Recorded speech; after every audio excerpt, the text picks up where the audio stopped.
Ça,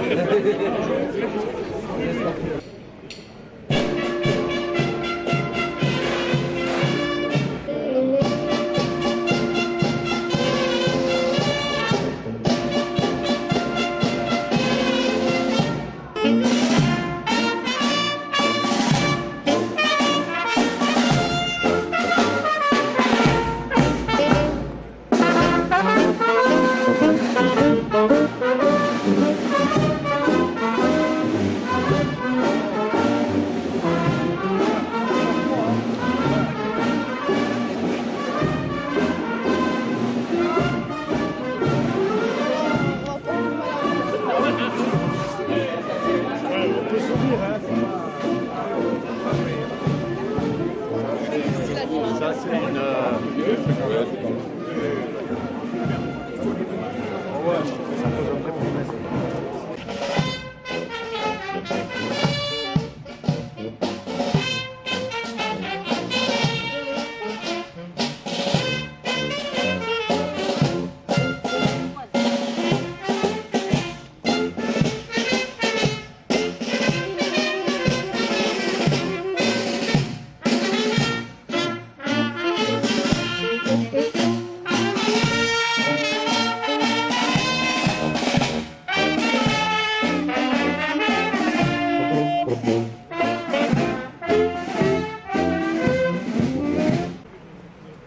Dépôt de gerbe par Monsieur le maire, les présidents d'anciens combattants et de 3 jeunes sapeurs-pompiers marseillais.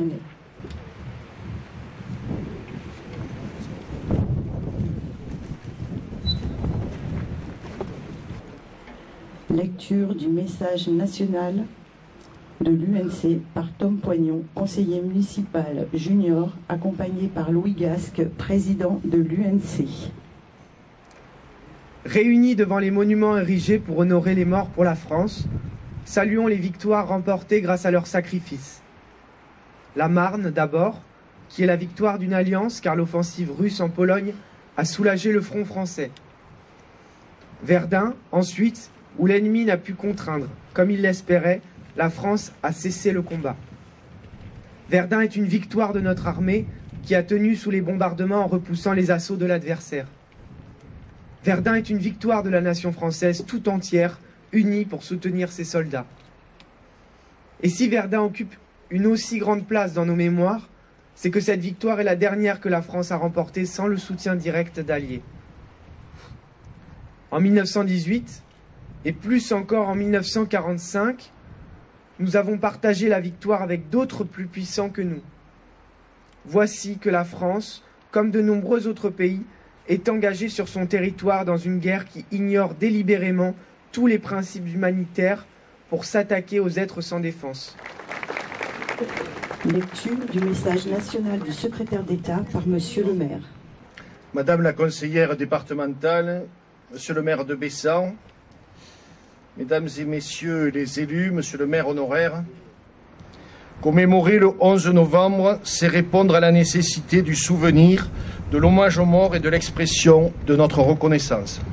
L'année mémorielle 2017 en sera une nouvelle occasion alors que nous nous apprêtons à commémorer l'offensive du chemin des Dames, à témoigner notre amitié aux États-Unis, entrés en guerre le 6 avril 1917, et aux Canadiens qui se sont illustrés dans la prise Vimy le 9 avril de cette même année.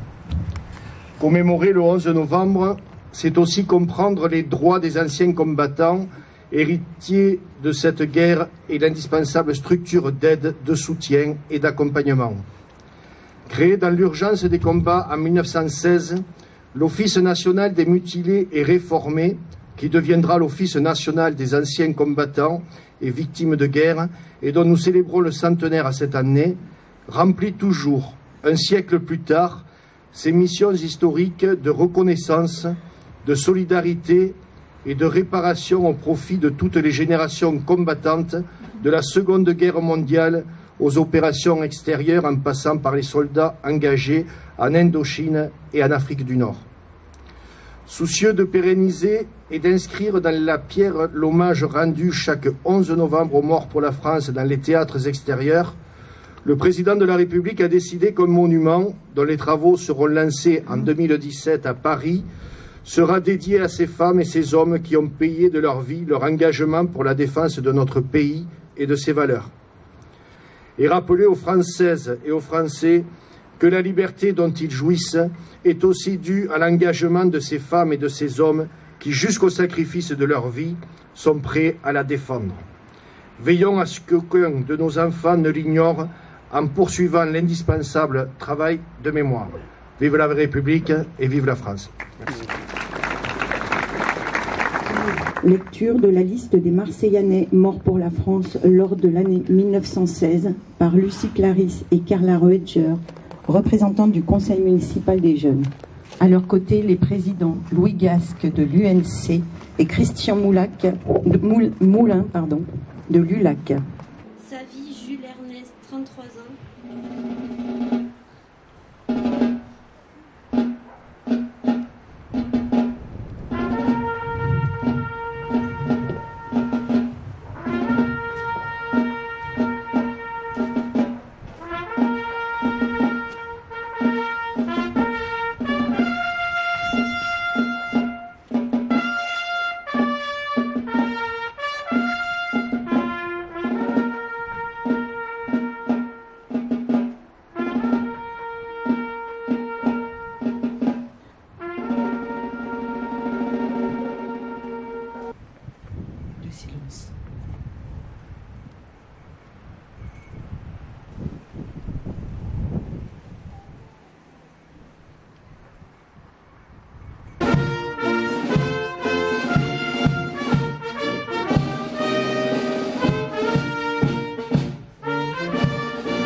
Remise et les signes le porte-drapeau par Monsieur le maire Yves Michel.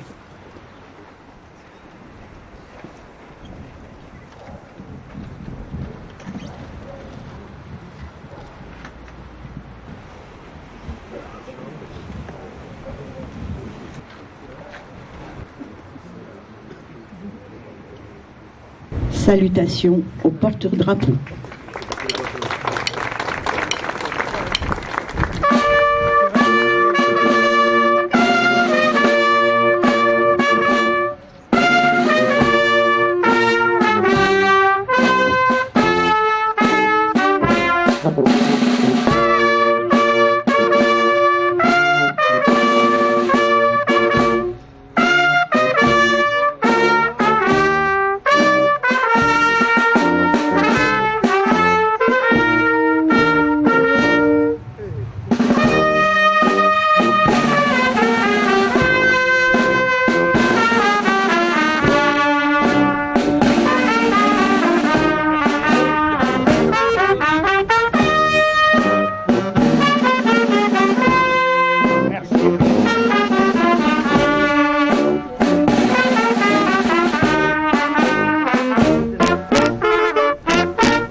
Dépôt de gerbe par Lucie Salerno, conseillère municipale junior.